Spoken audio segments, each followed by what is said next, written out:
Hey again, guys. Do you know what I like to do when I'm exhausted from cleaning all day and night?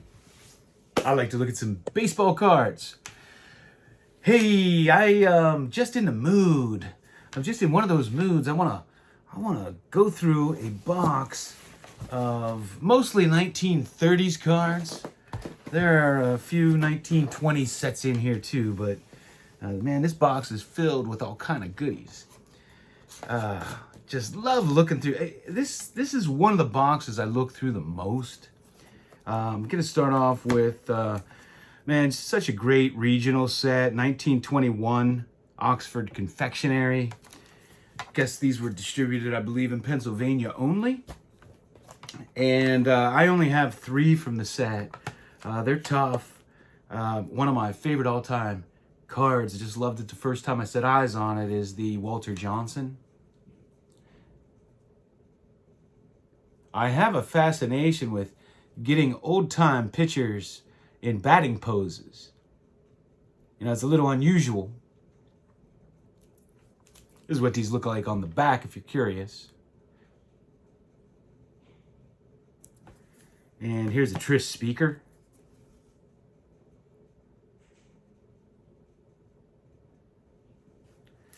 And here's a Burley Grimes, the last guy to throw a legal spitball. Another pitcher batting. That must have been Oxford's thing. And now I have some, and I have more of these. The 1923 Willard chocolate. And I just love this. Rogers Hornsby.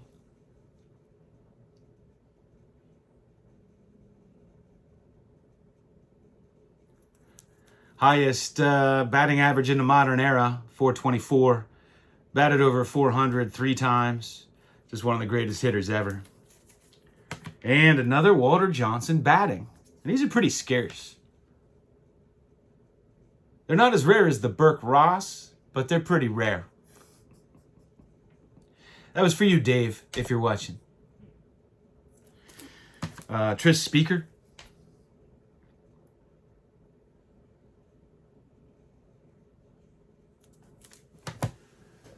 Who else we have here? Rube Marquard. Now he holds the single season record for most consecutive wins. 19.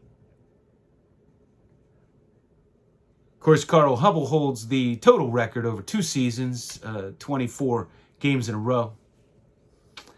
And let's see, Elroy Face is number 2 on that list. I think he did 22 or 21. And then Garrett Cole got 20. There's like 3 guys tied at 20. And then him. But he's the only guy to do that in one season, in the same season. And here's Babe Adams. Great pitcher for the Pirates. Of course, name's Charles, but he went by Babe. And we have Frankie Frisch. He also played for the Pirates. Not his whole career. And JT Tobin. Robert Moranville. He also played for the Pirates. And this is Cy Williams. I talk about him a lot. One of only 3 players born before 1900 to amass 200 home runs. The other 2 are Babe Ruth and Rogers Hornsby.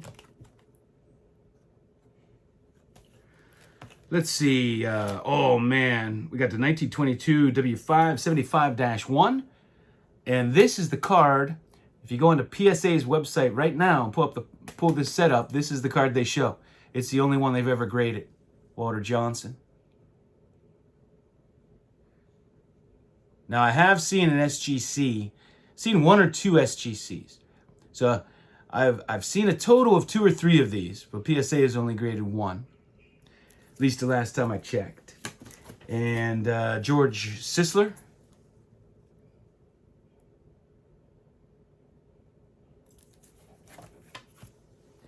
Max Carey.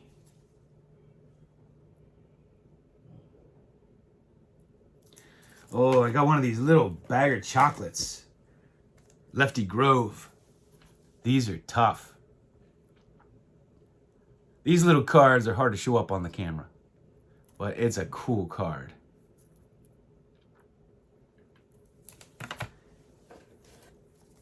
And Bill Whamgans, the only player, and this is a Maple Crisp, another tough set. This is the only player to ever have an unassisted triple play in a World Series game. And this is a team issue, Cincinnati Reds from 1940, Ernie Lombardi. Great catcher.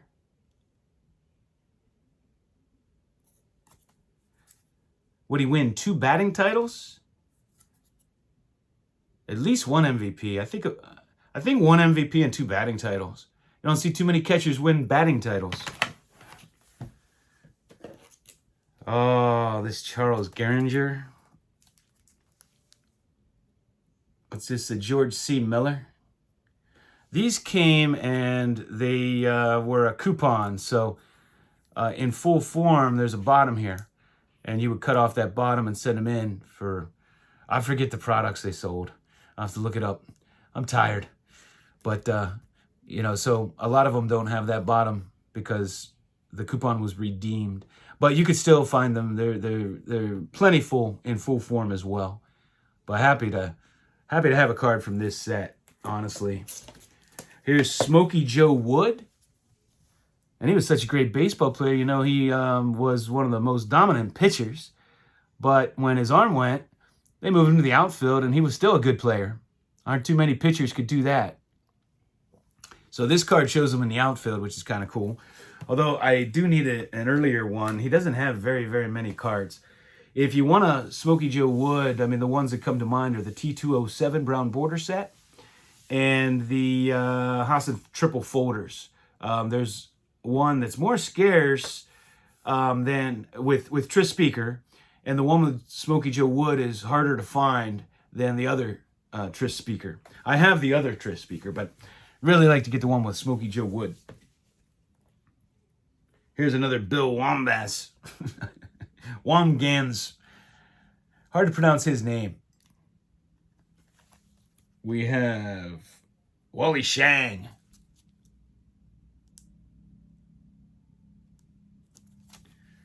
Robert Moranville. This is a rare set, guys. Joe Bush.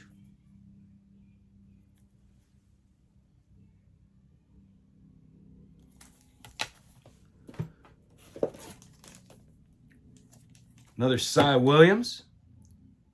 And this is the highest one ever graded. And the pop reports on this are, there's a handful. I have 2 of them, but this is the highest one graded. 7.5. Not that I even care. I have it in a 4. Looks the same to me. What else we have here to show you? Oh, Wilbur Cooper.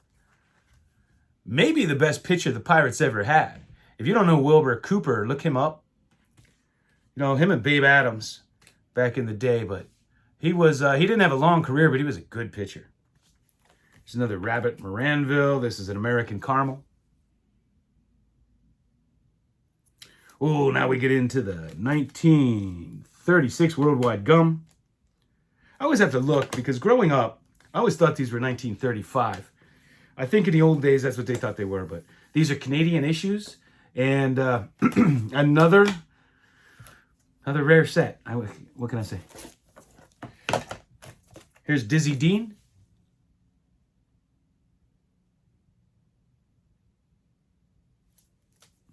I love this. Leo DeRocher, but they call him Speedy DeRocher.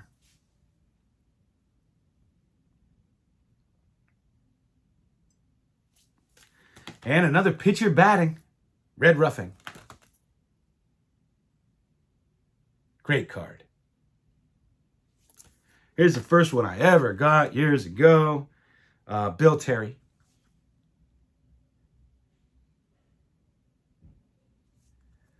And I have a great Paul Wainer.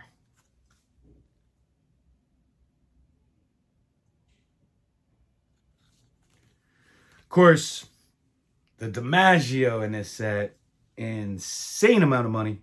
It's a dream card of mine. And the Gehrig. Here's a Mickey Cochran.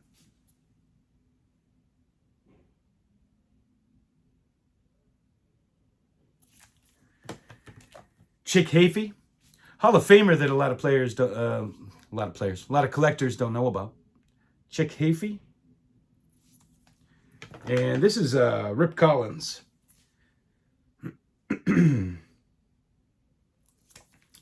And here we have Gus Mancuso, catcher.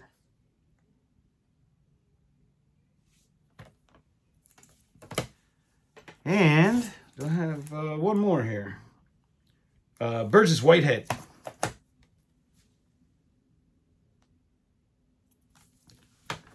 What else we have? One of the early Cuban players, Adolfo Loke.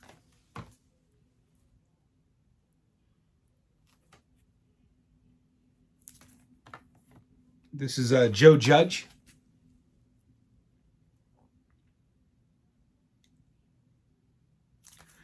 Here's Kenneth Williams. Now, Kenneth Williams was the first player to hit 2 home runs in the same inning. That's his distinction. Another Adolfo Loke. Different issue. Oh, how about some, oh man. Love me some tattoo orbits. Here's a Jimmy Fox.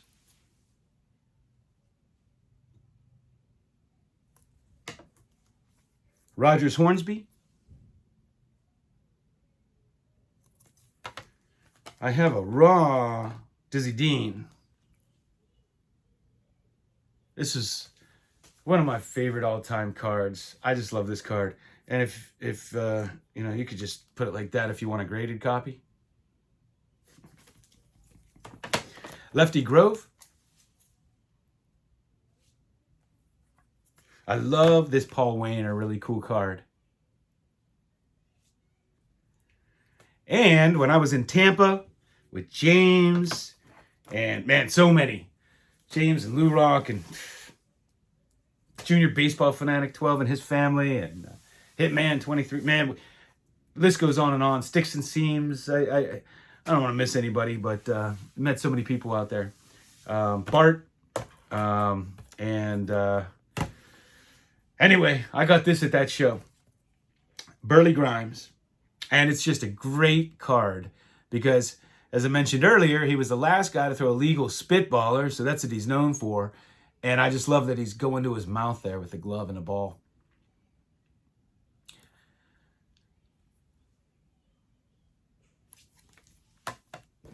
Lefty O'Doul, one of the highest batting averages, highest lifetime batting averages in baseball history. I think he's, what is he, 4th on the list? He's way up there. Top 7 at least. I forget off the top of my head exactly where he stands, but a very high lifetime batting average. Not in the Hall of Fame. And a really good early player, Babe Herman.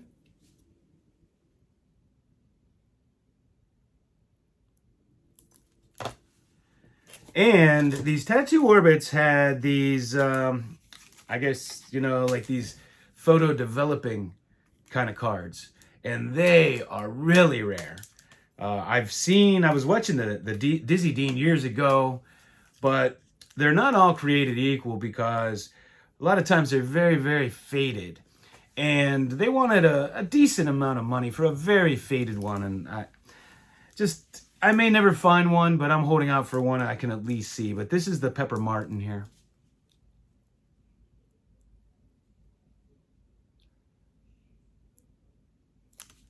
Those are tough. I also have the Tattoo Orbit pins, I believe, from the following year. I got the Jimmy Fox and Dizzy Dean and a bunch of pins from there.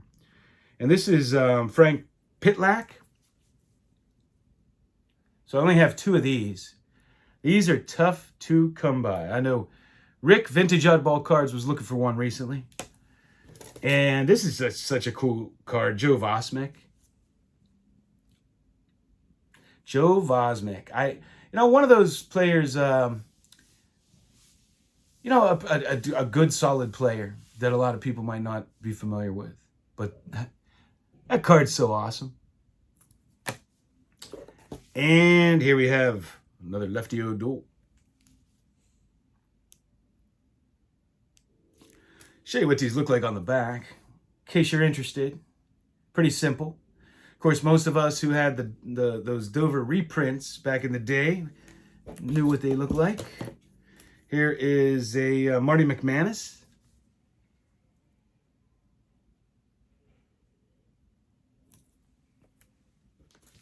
And an Al Simmons. Good ball player.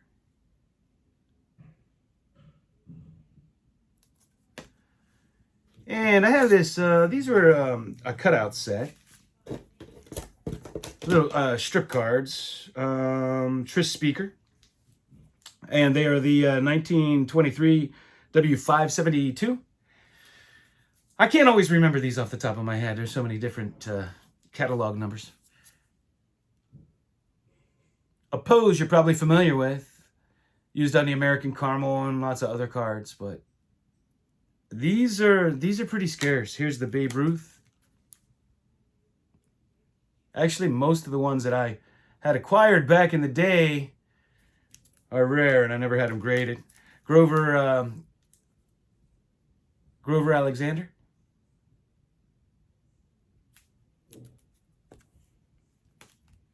Who was this? Frankie Frisch.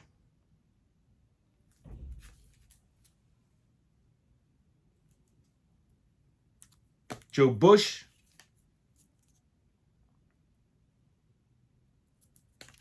Bib Falk. And Tom Zachary. Who knows Tom Zachary's claim to fame? Anyone?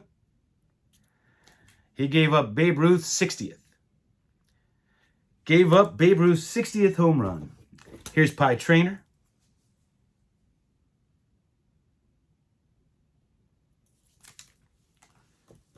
Jesse Barnes.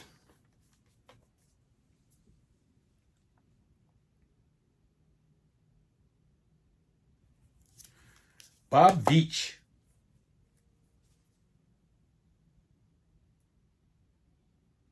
I guess he played on the Tigers outfield, overshadowed by Sam Crawford, Ty Cobb.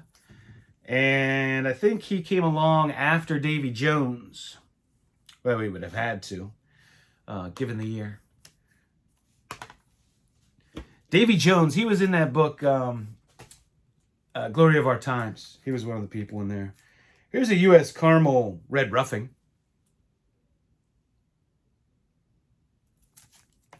And here's the Lefty O'Doul. This is such a great card. And I have some of these. Man, I love these quirky cards. I know a lot of people aren't going to love them, but I like them. And they're the 1933 Eclipse import. Here's the Babe Ruth.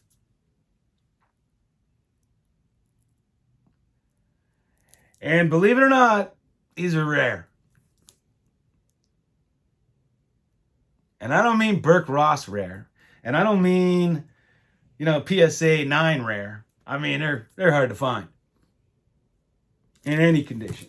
And most of these are beaten to death. Jimmy Fox.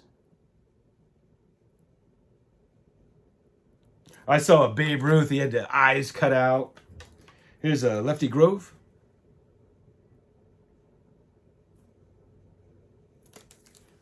And Paul Wainer.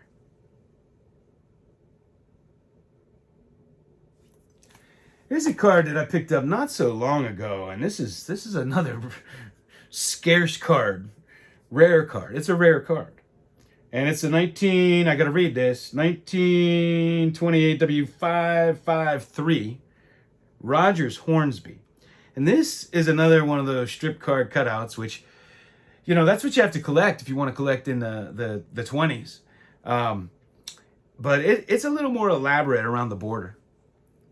It's a cool looking, you know, set for a black and white cutout set. One of the nicer ones, in my opinion. And these are the 1932 W574s. These are very rare. I'm telling you right now, go look on eBay. You'll be lucky to even see one. This is Earl Averill.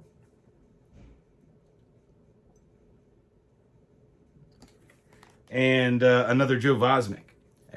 I don't know what it is about Joe Vosmick cards, but he kind of has his hat on kind of crooked. His cards are just cool looking to me. Oh, and one of my favorite all-time sets. 1933 Delong. And man, missed my opportunity to get that Lou Gehrig. That's the last big one I need, I think. I need a few. But man, that thing skyrocketed. I could have got one. Jimmy Fox. You know, that was one of those cards that you know, it stayed around the same price forever, and you just always assume, you know, you can get it anytime you feel like spending the money, and then 2020 rolls around. Jimmy Fox, Lefty Grove.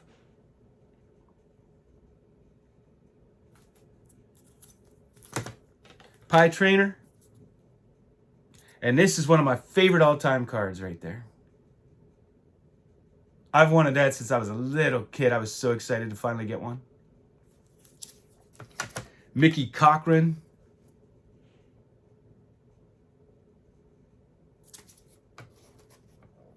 Marty McManus. And in my opinion, one of the coolest looking cards in the set, Pepper Martin. Now, when you look up Pepper Martin, he might not have had the greatest stats in the world, but he was a big game player. He was scrappy, and he always found a way to make something happen. So anytime you want to look up his stats or talk about Pepper Martin, you got to talk about World Series. And here is Lefty O'Doul.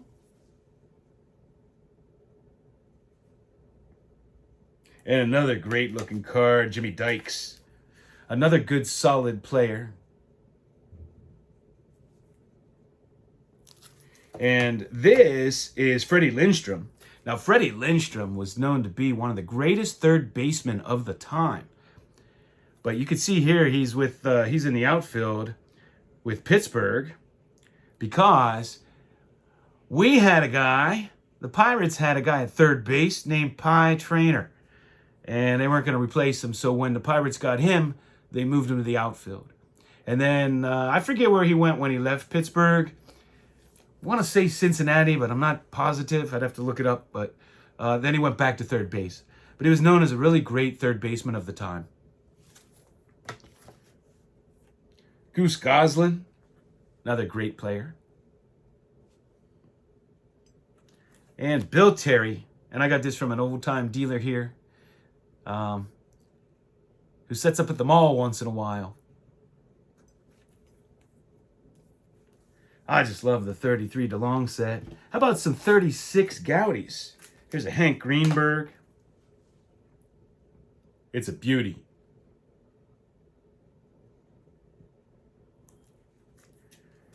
Here's the first one I ever got. Little rough, Paul Wainer. When I was young, I was so happy to get a Paul Wainer card. Are you kidding me? Rick Farrell.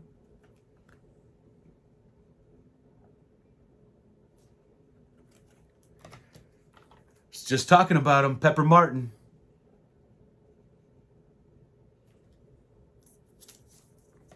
Another Jimmy Dykes.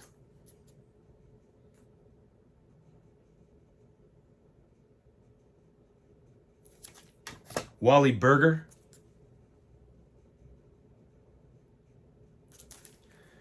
And these are, guess what these are? Oh, what did I miss here? Oh, man. I got a Ross Young. You don't see too many of his cards. He doesn't have a lot of cards. But they actually misspelled his name. His name's Youngs. And you got Ray Schock. Ray Schalk. Ray Chalk. Ray Schalk. He was a catcher on the Black Sox, right? And I believe a really good defensive catcher. And I got this Rabbit Moranville. This is a 1923 Walter Malis game. And these are game cards, and they're very, very, everybody, rare. This is Rabbit Moranville.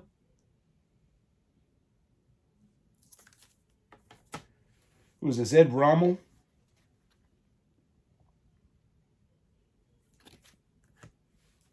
And I forget who this is. Oh, this is George Burns. Now, there are two George Burnses. And one was a great base stealer. And this is that George Burns. And it's just an awesome pose of him sliding. I love to get a card when somebody's known for something like being a great base stealer, of them doing that, right?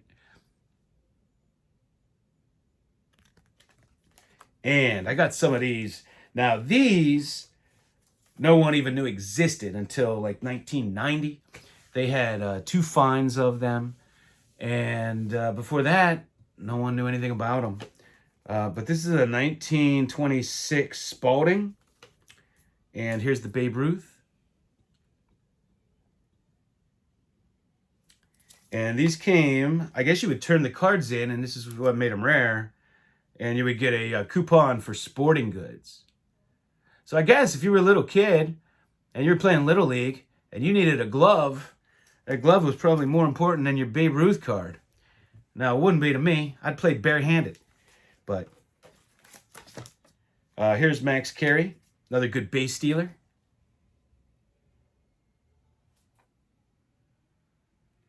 And this is an autographed Joe Sewell. And I'm not a huge autograph card collector, but when you get a rare set and you can get the player's signature on it, I mean, how rare does that make it, right? The card itself's rare, so how many are signed? Joe Sewell, and I think I picked that up too because I didn't have a card of him at the time. And this is Wally Pipp.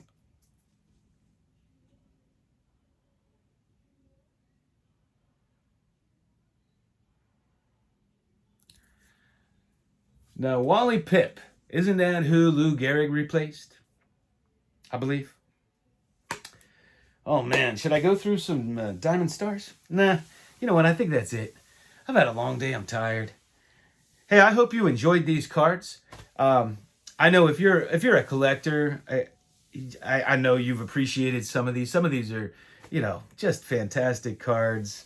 Not cards you see every day. And I do like to show cards that maybe you've never seen before. I do like to, you know, give some information that maybe you never heard before, or introduce you to a player maybe you didn't know before. So anyway, as always, I want to thank you for watching.